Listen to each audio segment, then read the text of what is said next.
The first thing I noticed when I woke up from surgery wasn't the pain. It was the empty space outside my hospital window. For 3 days, I had been staring at that parking lot from my hospital bed. Every morning, I would look through the glass and see my silver sedan sitting in the same spot. It wasn't a luxury car. It wasn't new. But it was mine. I had bought it after years of saving. Every payment, every repair, every scratch, every late night drive home from work. That car had become more than transportation. It was proof that I had built something for myself. And when I looked out the window that afternoon, I expected to see it. Instead, the parking space was empty. I pressed the button beside my bed and slowly sat up. My sister, Megan, was sitting in the chair near the window. She was scrolling through her phone. Megan. She looked up. "Oh, where's my car?" She paused. Just for half a second. Then she smiled. "I was gonna tell you." My stomach tightened. "What happened?" She put her phone down. "Don't get upset." That was when I knew something was wrong. "What happened to my car?" Megan sighed like I was being difficult. I stared at her. For a moment, I honestly thought I had misunderstood. "You what?" "I sold your car." My mouth went dry. "You sold my car, why?" She shrugged. "You won't be driving for months anyway." I couldn't believe what I was hearing. "Megan, that's my car." "I know. Who gave you permission?" She looked away. "You were in surgery. You couldn't exactly use it." I felt something inside me snapped. "I didn't ask you to sell it. You weren't going to need it. That doesn't matter." It mattered to me. I stared at her. "Where is the money?" She didn't answer. "Megan." She finally looked at me. "I used some of it." My heart started pounding. "Used it for what?" "Things." "What things?" She became defensive. "Why are you interrogating me right after surgery?" "Because you sold my car." The nurse walked in. She looked between us. "Everything okay?" Megan immediately smiled. "Yes." "She's just emotional." I looked at the nurse. "No, she sold my car while I was in surgery." The nurse's expression changed. Megan stood. "I'm gonna get some coffee." She walked out. I watched the door close behind her, and for the first time, I understood something. The car wasn't the real problem. My sister had made a decision about my property while I was unconscious, and she didn't seem to believe she had done anything wrong. But I still didn't know the worst part. I didn't know that the sale had already been completed. I didn't know the title had been transferred. And I certainly didn't know that Megan had used a document with my signature on it. A signature I had never written. That afternoon, my husband Daniel arrived. He walked into my room carrying a small bag. "Hey." He kissed my forehead. Then he noticed my expression. I looked at him. "Megan sold my car." He froze. "What?" "While I was in surgery." Daniel looked toward the hallway. "Are you serious?" She said I won't be driving for months anyway. He slowly put the bag down. "Did you give her permission?" "No." Daniel was quiet. Then he asked, "Where's the car now?" "I don't know." "And the money?" "She says she used some." He shook his head. "That's not okay." I looked down at my hands. Something else happened. "What?" "I think she forged my signature." Daniel's face changed. "Why do you think that?" "Because she said the sale was already completed." He stared at me. Then he sat beside my bed. "Then we're going to find out exactly what she did." I looked out the window again. The parking space was still empty, and somehow, I had a feeling that losing my car was only the beginning. My name is Claire, and before that day, I would have told you that Megan was one of the people I trusted most in the world. We grew up together. Same house, same parents, same childhood memories. Megan was 2 years older than me. She had always been the confident one, the loud one, the person who could walk into a room full of strangers and make friends within 5 minutes. I was different, quiet, careful. I thought before I spoke, I saved before I spent, and I trusted slowly. But with Megan, I didn't think I needed to be careful. She was my sister. At least that's what I believed. When our parents died several years apart, Megan and I became even closer, or so I thought. We promised each other we would always look out for one another. When I got married, Megan was my maid of honor. When she went through a difficult divorce, I helped her financially. When she needed somewhere to stay, I opened my home. When she said she was trying to rebuild her life, I believed her. That's why I never imagined she would take something from me. Especially not while I was fighting to recover from surgery. My surgery had been planned for weeks. It wasn't something unexpected. Everyone knew the date. Everyone knew I would be in the hospital. Everyone knew I wouldn't be able to drive immediately afterward. Megan had even offered to help. She told me, Don't worry about anything. I'll handle things while you're recovering. I thanked her. I trusted her. That was my mistake. The day before surgery, Megan came to my house. She brought groceries. She cleaned the kitchen. She even filled my car with gas. I remember laughing. You don't have to do all this. She smiled. I'm your sister. Those words stayed with me. I'm your sister. I believed them. The morning of surgery, Daniel drove me to the hospital. Megan met us there. She hugged me before the nurses took me away. Everything will be fine, she whispered. I'll see you when you wake up. I smiled. Thank you. Those were the last words I said to her before surgery.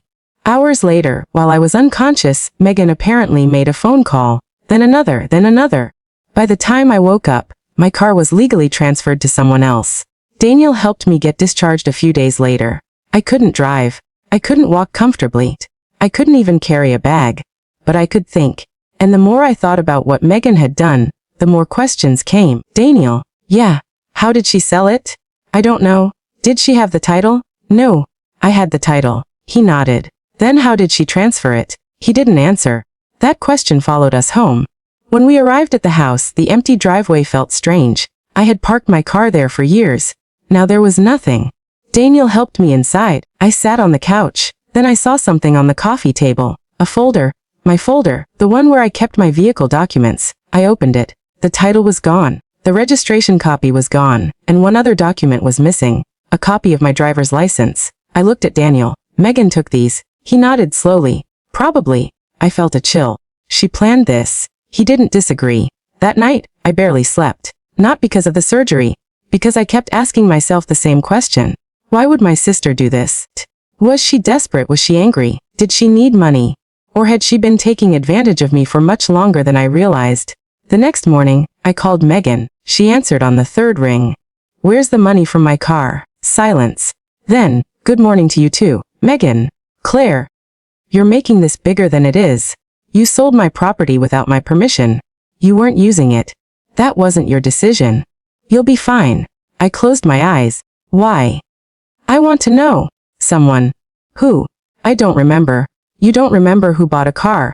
She sighed. You need to rest. Give me the buyer's information. No. Then give me the sale documents. No. My voice became cold. Megan, if you sold my car legally, show me the paperwork. She hung up. I stared at my phone. And suddenly, the pain in my body felt less important than the anger in my chest. Because people who have nothing to hide usually don't refuse to show you what they did. Daniel and I went to the vehicle office the following week. I was still recovering. Walking was difficult. Sitting for long periods hurt. But I needed answers. The clerk looked up my information. Then she frowned. Your vehicle was transferred 4 days ago. I know. Do you have a copy of the sale agreement? No. She typed something. Then she looked at the screen again. There's a signed authorization here. What authorization? She printed a document. I looked down, and my heart stopped. There it was, my name. My signature. An authorization giving Megan permission to sell my car. I stared at it. I didn't sign this. The clerk looked at me. Are you sure? Yes. Then you may need to report it. I looked at the signature again. It looked almost perfect. Almost. But I knew my own handwriting. The final letter was wrong. The pressure was wrong. The slant was wrong. It was my name. But it wasn't my signature. Daniel took a photograph. We need a copy of this. The clerk gave us the information we needed to request official copies. As we walked outside, Daniel looked at me. She's in trouble. I shook my head. Yet. What do you mean? I want to know why. She stole your car. That's what she did. But why? I looked at the document. There's something we're missing. That night, I searched through old emails, bank statements, text messages, anything involving Megan. Then I found something strange. 3 weeks before my surgery, Megan had asked me a question. I had almost forgotten. She had said, "How much is your car worth?" At the time, I thought she was making conversation better. I checked our messages. There it was. Megan, do you know how much you could get if you sold your car? Why would I sell it? A Megan, just ask. I need it. Not if you're not driving. I stared at the screen. She had been planning it, long before the surgery. The next morning, I contacted an attorney. Her name was Laura. I showed her the documents. She looked at the signature, then at me. Did you authorize your sister in any way? No. Did you sign anything before surgery? Hospital paperwork? Anything related to the car? No. She nodded. Then don't contact your sister again. Why? Because if she forged this document, you don't want to give her time to create another story. I swallowed. Can we get the car back? Possibly. What about the buyer? We need to determine whether the buyer knew anything. And the money? We'll trace it. I looked at her. She said she used some of it. Laura leaned forward. Did she tell you where? No. Then that's our next question. When we left her office, I felt something I hadn't felt since the hospital. Control. Not revenge. Not yet. Just control. I couldn't change what Megan had done, but I could decide what happened next. The first surprise came from my bank. Megan hadn't deposited the money into her own account. She had deposited it into an account belonging to a small business. A business I had never heard of. The name was C Home Solutions. Laura looked at me. Do you know this company? No. Does Megan? I think so. We searched the public business records. The company had been registered 6 months earlier. The owners, Megan and another person. I looked at the name. My stomach dropped. The second owner was Megan's boyfriend, Jason. Jason had been in her life for less than a year. I had met him twice. He seemed friendly, too friendly. Always talking about investments. Always asking questions about money. Always saying he had big plans. Suddenly, things began connecting. Megan wasn't just selling my car. She was putting the money into a business. I asked Laura. Can we find out how much she received? Yes. The records showed the vehicle sold for nearly $18,000. I couldn't believe it. Megan had told me she sold it cheaply because she needed to get rid of it quickly. But she hadn't. She had gotten close to its full value, and she had transferred most of the money to the business account. Then we found something else. A second transfer. Nearly $8,000. From the business account to Jason's personal account. I stared at the number. What is that? Laura looked serious. That may be something you want to investigate. I called Megan one final time. She answered, Claire, where did the money go? What money? The money from my car. She became silent. I know about the business account. Another silence. Then she said, Les, you hired a lawyer. Les, she laughed. You really think you're going to take me to court? I don't want to. Then drop it. No. Her voice became colder. You don't understand what you're doing. I understand exactly what I'm doing. You'll destroy the family. I almost laughed. You sold my car while I was unconscious. You didn't need it. You forged my signature. I didn't forge anything. You just said you didn't. She stopped. I have to go. She hung up. Laura looked at me. You recorded that? No. That's okay. I asked, what happens now? Now we build the case. Over the next 2 weeks, more information surfaced. Megan had borrowed money from several people. She had overdue bills. She had promised Jason she could provide money for their business. And then, 3 days before my surgery, she had searched online for, can someone sell a car for another person? Then, how to transfer car ownership with authorization. And finally, can digital signature be used for vehicle sale? I stared at the search history. This wasn't an accident. It wasn't a misunderstanding. It was a plan. But there was still something missing. Why had Megan been so desperate for money? The answer arrived from a person I never expected. Jason. Jason called me on a Tuesday evening. I almost didn't answer. When I did, he sounded nervous. Claire? Wes? It's Jason? I know. He took a breath. I need to tell you something. I said nothing. I didn't know Megan was going to sell your car. Did you know she was planning to get money from somewhere? Yes. My heart sank. How much did you know? Not everything. Tell me. He hesitated. Megan told me she could get $18,000. For what? Our business. What C Home Solutions. I know. He sighed. She told me the money was hers. I was quiet. She said the car belonged to her. I closed my eyes. At first. And later. I realized something wasn't right. What changed? She showed me the authorization. My voice became cold. Wes, did you know it wasn't my signature? I suspected. Why didn't you tell me? I was scared. Off Megan. Yes. Why? Jason didn't answer.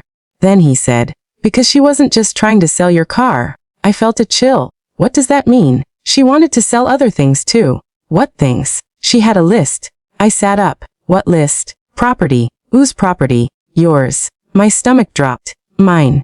She said you wouldn't need some of it. What else? Your car was supposed to be the first. I couldn't breathe for a moment. How many? No. Jason. 3. 3 what? 3 assets. He sounded ashamed. Your car, a piece of land, and an investment account. I stared at the wall. Megan wasn't just stealing my car. She had been planning to access more of my property. Then I asked the question that mattered most. Why? Jason whispered. Because she said she deserved it. Why? She said your parents had left you more than they left her. That sentence hit me. Our parents. The inheritance. I had always assumed everything had been divided fairly. But maybe it hadn't. Maybe Megan believed I had received more. Maybe this wasn't new. Maybe the resentment had been growing for years. I told Jason, you need to tell my attorney everything. He agreed. 2 days later, he did. And that was when we discovered something much bigger. Megan had been trying to gain access to a family investment account. An account our father had created years before his death. My name was on it. Megan's name was not. But she had obtained documents suggesting she had a right to access it. The signature looked familiar. Too familiar. The same handwriting. The same mistake. The same fake authorization. My sister had been trying to turn my identity into a key. And if she succeeded, she could have taken far more than a car. She could have taken my future. Laura told me not to confront Megan. Instead, she suggested something else. We'll let her believe you don't know everything. I looked at her. Why? Because she may reveal more. So I did something difficult. I acted normal. I called Megan. I told her I was tired of fighting. She sounded relieved. Finally. I don't want family drama. Neither do I. I just want my car back. She laughed. You can't get it back. Maybe we can settle. Settle? Give me part of the money. She became quiet. Then she said, how much? I almost couldn't believe she had agreed. No. 8. No. 5. She thought about it. Maybe. I asked, where is the money? Why? I need to know. It's in the business. I nodded. Okay. Then I said something I knew would get her attention. What about the other account? Silence. What account? The investment account. Her breathing changed. I had her. How did you know about it? I know everything now. She hung up. That evening, Laura called me. What? What? Megan contacted the investment company. What did she say? She claimed you were incapacitated and had authorized her to manage the account. My heart sank. Did they believe her? No. Why? Because I had already notified them. I exhaled. Thank God. Laura continued. But there's more. What? She submitted the same forged signature. I looked at the ceiling. She was desperate, and desperate people make mistakes. We filed the necessary reports. The vehicle buyer was contacted. The buyer turned out to be a legitimate person who had purchased the car from Megan believing she had authorization. He had no idea the signature was forged. That meant the case was more complicated. I wasn't angry at him. He hadn't stolen anything. He had bought a car. The real problem was Megan. Then came the final piece. The business account had almost no money left. Megan had transferred most of it to Jason, and Jason had used part of it to pay a personal debt. When Megan discovered that, she panicked. She called him. They argued, and Jason, afraid he would be blamed for everything, gave Laura copies of their messages. One message changed everything. Megan had written, once Claire is recovering, she won't have the energy to fight. We just need to move fast. I read that sentence 3 times. She had counted on my weakness. She had counted on my recovery. She had counted on me being too tired to defend myself. And that hurt more than losing the car. Because she knew exactly what she was doing. She knew I was vulnerable, and she chose that moment. The hearing took place several months later. By then, I was fully recovered. I walked into the building without help. That mattered to me, because the last time Megan had seen me, I had been lying in a hospital bed. She thought I was weak. She thought I wouldn't fight. She was wrong. Megan arrived with an attorney. She looked nervous. I didn't look at her. Laura handled the legal side. The forged authorization was presented. The financial records were presented. The messages were presented. The search history was presented. The business records were presented. And finally, the testimony. Megan tried to explain. She said she believed I had given her permission. She said she thought I wanted to sell the car. She said she had misunderstood our conversations. Then Laura presented the messages. Once Claire is recovering, she won't have the energy to fight. The room became silent. Megan looked at I didn't react. Then Laura asked, if Claire had given you permission, why did you discuss waiting until she was recovering? Megan had no answer. The next question was even worse. If Claire had authorized the sale, why did you create a separate authorization document? Again, silence. The case moved forward. The buyer of my car cooperated fully. The vehicle was eventually returned to me after the proper legal process. But the money was not all recovered immediately. Some of it was gone. That meant another process had to begin. And Megan's business collapsed. Jason left. The people who had trusted her stopped answering her calls. She lost the thing she had been trying to protect. Not because I attacked her, because the truth caught up with her. But there was one final conversation. After everything was over, Megan asked to speak to me alone. I agreed. We sat in a quiet room. For the first time in months, she looked like my sister again. Not an enemy, not a thief, just Megan. She started crying. I never wanted it to go this far. I looked at her. You sold my car. I know. You forged my signature. I know. You tried to access my account. I know. Why? She wiped her face. I thought you had everything. I frowned. What? The car. The investments. Megan. I felt like Mom and Dad left me behind. I shook my head. They left us both behind. New. She looked at me. You always had your life together. That doesn't mean you could take mine. I know. She cried harder. I was jealous. I sat quietly. Jealousy doesn't excuse betrayal. I know. Then she said something I never expected. I'm sorry. I believe she was sorry. But forgiveness wasn't the same as trust. I could forgive her someday. But I couldn't pretend nothing had happened. I hope you rebuild your life. I told her. She nodded. But it won't be with my property. She looked down. I understand. I stood. And for the first time, I walked away without feeling guilty. 3 weeks later, my car was returned. I stood in the driveway looking at it. The same silver paint. The same small scratch near the rear door. The same little air freshener hanging from the mirror. I touched the hood. It was strange. I had thought getting the car back would feel like victory. Instead, I felt relief. Because the car wasn't really what I had been fighting for. I was fighting for the right to say no. No, you cannot take my property. No, you cannot use my name. No, you cannot decide what happens to my life because I'm temporarily weak. No, being family does not give you permission to betray me. Daniel came outside. He smiled. I nodded. Yeah. He opened the driver's door. You ready? I laughed. I've been waiting months. I sat behind the wheel. My hands rested on the steering wheel. For a moment I remembered the hospital, the empty parking space, Megan's words. You won't be driving for months anyway. She had meant them as a reason to take something from me. But sitting there, I realized something. Those words had become the reason I refused to give up. I started the engine. Daniel sat beside me. Where are we going? I smiled. Anywhere. And we drove. Not because I needed to prove anything. Not because I wanted Megan to see. But because I had my freedom back. Months later, people asked me why I fought so hard over a car. They didn't understand. It was never about the car. If Megan had asked me for help, I would have listened. If she had said she was struggling, I would have helped if I could. If she had needed money, I would have sat down with her and found a solution. But she didn't ask. She took. And worse, she waited until I was vulnerable. That's the part I will never forget. People sometimes think betrayal happens in one dramatic moment. It doesn't. It happens through choices. One lie, one secret, one excuse. One boundary crossed. Then another.